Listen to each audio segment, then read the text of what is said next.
Ano pong name nila po? Noraline Babillas. Tapos ano pong pangalan po ng cooperation? Marikina City Vendor Cooperative. Tapos ano pong position nyo po sa co-op po? Wala. Member lang. Ilang taon na po kayong member? Mga nasa 10 years. Ano po yung personal story, yung success story nyo po doon sa being a cooperative member po or yung challenges nyo po?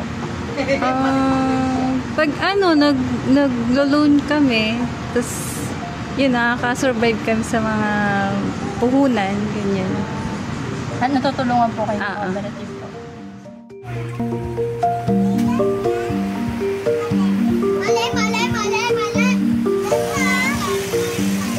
Ano pong name po ninyo? Linda Viadora. Kung saan pong co-op kayo nabibilang or saan, ano pong pangalan ng co-op niyo? Dito ako, sa baba ng palengke. Kooperatiba. Ano pong position niyo po sa co-op? Wala, member lang. Member po. Ilang taon na po kayo na member ng co-op? Ay, matagal na. Hindi lang 10 taon, matagal na ako dyan. Lumang palengke pa. Bilang member po ng co-op, ano yung pwede nyo masasabi na successful yung pagiging membro niyo?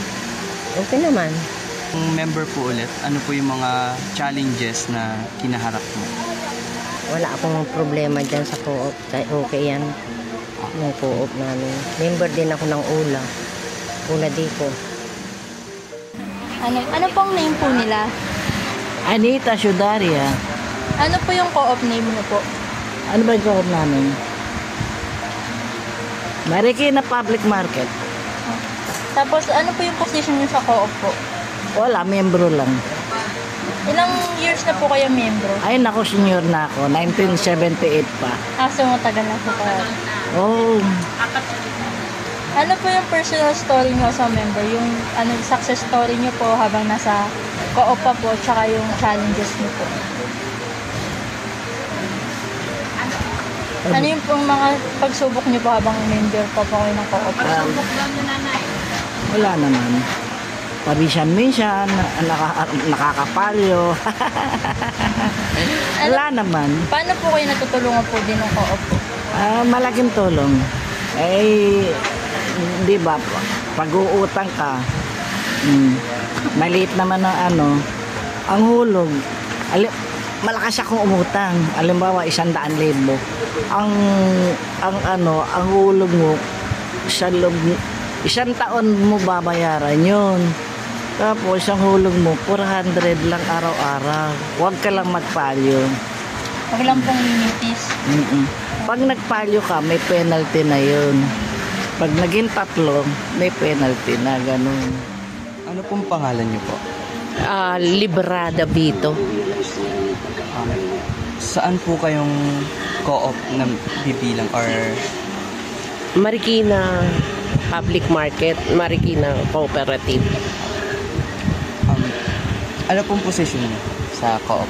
Ako ang ingat yaman ng Kaagapay, yung tresurera ng Kaagapay.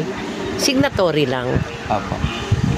Ilang taon na po kayong miyembro ng co-op? Nagmiyembro ako ng kooperatiba 1975.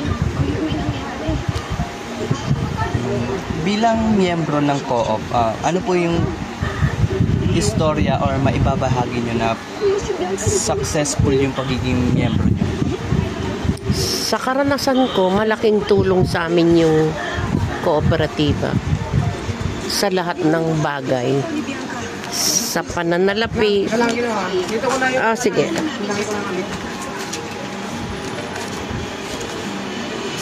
Sa kasi nakakautang kami dyan eh. Ano naman pong mga problema bilang miyembro ang nakaharap nyo? Siyempre, pag hindi ka marunong magbayad, hindi maganda ang record mo. Hindi ka makakautang basta-basta.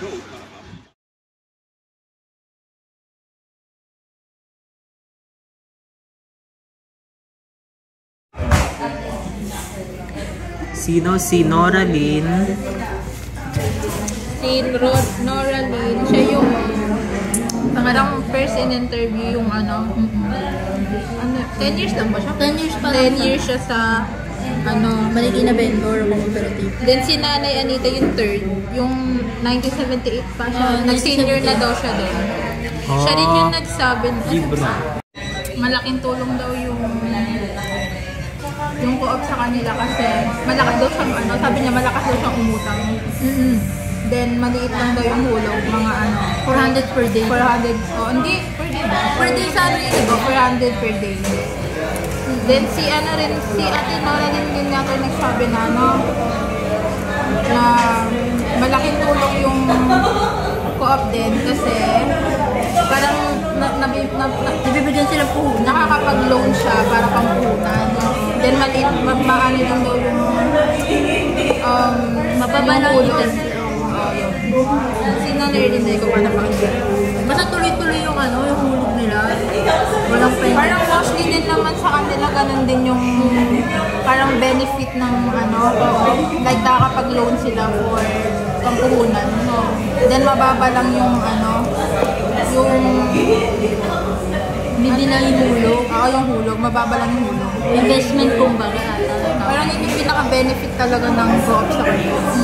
Kung pumunta nga tayo kanina, nung habang nag-interview tayo ng mga mananayo na member ng PUO, ang dami kong natutunan sa mga storya nila. Talagang napamahal na sila sa kanilang trabaho na habang member sila ng PUO na talagang 90s pa talaga sila member. Tsaka talagang masipag talaga sila magtrabaho. Kaya kahit umutang sila ng malaki, talagang kaya nilang bayaran yun ng everyday. Magkano yung nila? 400. Tapos, yun, parang nakaka-inspire yung kwento nila kasi talagang kapag narinig yan ng iba, parang pati yung iba magsusumikap. Tapos, ayon naman sa apat na miyembro ng co-op na na-interview natin, halos pare-parehas lang naman sila ng yung nababanggit eh. Malaking tulong sa kanila yung pagiging miyembro since dun sila nakakakuha ng pangpuhunan. And then, ayon pa sa isang member is makakautang ka lang once na meron kang pang collateral. Which katulad ng pwedeng titulo, pwedeng lahas.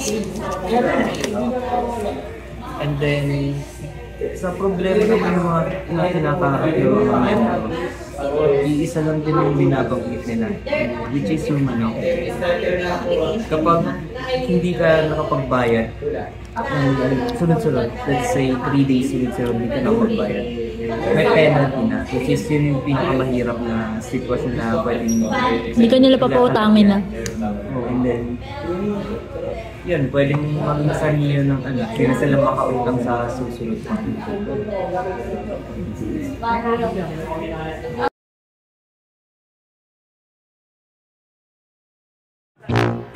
Walog lang. Bumirang pala.